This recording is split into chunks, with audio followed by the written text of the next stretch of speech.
Vispār, ko mēs šogad nodarbojāmies, mēs mēģinām daudz ko atkal sakārtot pa jaunam. Vistas saimniecībā ir bijušas, man tā liekas, jau visi 15 gadus šeit. Un mēs esam viņus vienmēr pavasaros laiduši gan uz pābeļdārzu, bet viņu bija maz un piedevām visu laiku viņām traucēja dzīvot lāpsas. Tagad mēs esam ieguldījušies, būvējuši jaunu viņām gan māju vistām, gan uztaisījuši vēl vienu iežogojumu. Pagaidām mēs vēl līdz galam nevaram teikt, kā tas beigsies, bet ceram, ka tagad tās lapsas mums viņas vairs neāpēdīs. Bet parasti pavasaros viņas tāpat vēl neēda. Viņas vienmēr sāk ēst īsti pirms jāņem. Tad dzīve rādīs, vai tas gans mums palīdzēs. Tas ieguldījums ir gana liels. Un vēl bišķi viens pietrūkst, tad mums viss tas ābeļdārs būs ielikts ganā.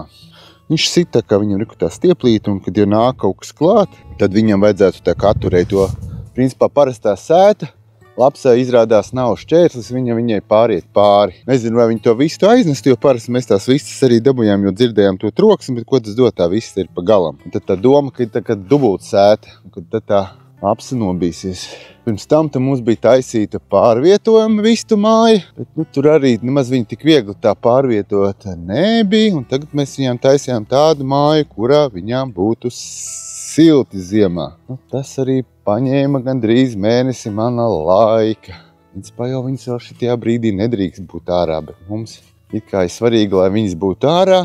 Bet tā pamatdoma ir, ka tās vistas sako priekš ābalēm apakšas, kur viņas tā smuki visu. Tad tur var apakšā nelīst trimeri, viņas visi tur pašas uzirdina, pašas visu savāc. Un plus tad ļoti atšķirās olas, jo mums to vistu nav daudz. Bet tad, kad uz tādu platību tur tūkstošiem vistu, tad tur arī principā nekā dzīve vairs nav. Tad cerība te kaut kādām tam 35-40 vistām, kā mēs esam vidēji domājuši, ka mums būs. Tad arī vajadzētu būt labi priekš tā ābeļdārzi. Esam taisījuši tā, lai viņām mazās durvis. Mums ir diezgan liela problēma ar žagatām. Viņas principā var baigi fiks sākt fenderēt olas, tāpēc ir uztaisīta vēl viena mazā durvis, lai viņi var iziet ārā. Kā lai tā žagata, cerot, ka tā žagata nemēģinās. Reku viņas ir sadējušas jau olas, reku sāk dēt jaunās arī kaut ko. Jo mums tā vidēji vairāk pa 6 vistām nav bijis, bet tagad ir pāri pa 30. Viņš dažāds ir, kā viņam patīk pērties. Bet tās jaunās vēl baidās iet ritīgi ārā, kamēr vecās viss ganās pāru, jaunās tusējās tepat. Redzot, pie ilgākiem gadiem mēs arī nokrāsojām stumbrus, bet mēs nekrāsojam tīra krītu, bet principā to stumbru mēslojām. Viss tas baltais, redz, krāsots ir. Tas gaišais, tāpēc viņš nav tik, ka tu kaut kur ietu, ka tikai krītu krāsot, tad viņš ir tāds pavisam balts, bet tā kā te ir mēsla māls, un kompasts, tad viņš ir tāds bišķiņš, viņš nav tik.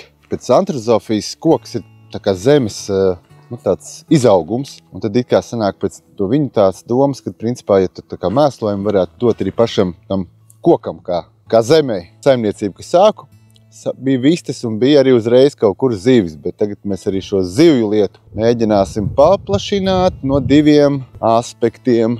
Skatoties, kāds veidojās pašlaik laiks, ka bieži tā, ka veselu mēnesi nav lietus, tad ir būtiski svarīgi, kad ir ūdens resursa, ko var mēģināt laistīt. Visa šī teritorija mums bija tā mēreni aizaugusi krūmiem, jo te lielāko gada daļu stāvēja ūdens, tāpēc arī mēs viņu nolēmām pārvērst par tādu ūdens zonu, kurā būtu gan iespēja peldēt, augt kādai zivī un būtu iespēja kaut ko laistīt. Tad, kad ir lielāks problēmas, tur interesanti bija tādas aizdomas, ka te būs ritīgs purvs. Izrādījās, ka te apakšā tomēr pamatās smilts un māls, kas it kā arī baigi labi.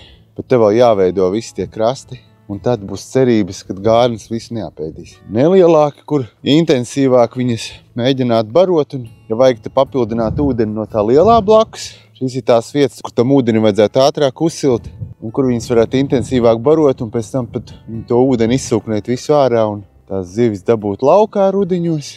Lēnām, jo tas ūdens līmenis krītās no pavasara. Šeit vēl viens ir tāds, kur tās zivis varētu dot mākšķarēt vēlāk, ka viņas pēc tam tur tos mazos izauga. Viņas varētu ielēst šite, tad viņas varētu tā kā augt lielākas pišķiņi.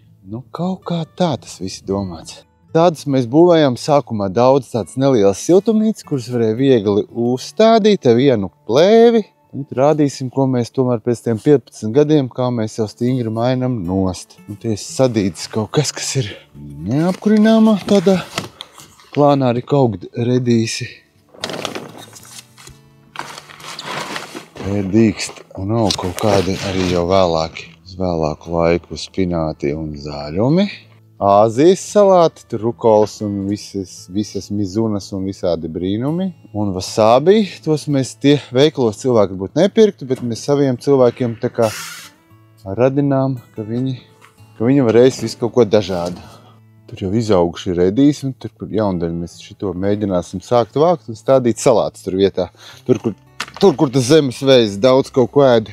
Jā, un tas, uz ko mēs te orientējamies, tagad esam tādas pa vidam. Ne tik lielas, ne tik mazas. Šitādu te siltumnīcu, kur mēs īpaši nekurinām, bet te, kad iestādīsies gurķi, tad mēs viņu kurināsim. Bet katrā ziņā viņā ir siltāks nekā vienā kārtā. Un arī tā veģetācija pēc tam uz rudeni var būt garāka. Tur tās pirmās salmas viņas varētu neskādēt, un tad tur kaut kādi tomāti, kurķi un arī vēlāk arī paprika, viņi varētu augt ilgāk.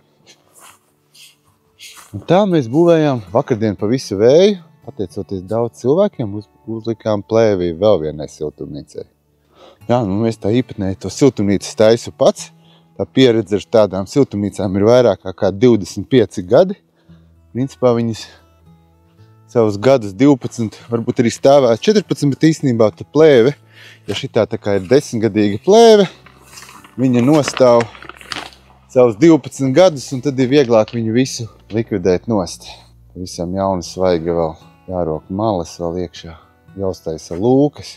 Un bišķis arī likšu klāt kaut kādu krāsni tā, lai tad, ja ir kaut kāda augstuma maijā vai kaut kad, lai tiem kurķim tomātam var nodrošināt, ka viņam tomēr ir siltāks tajās naktīs.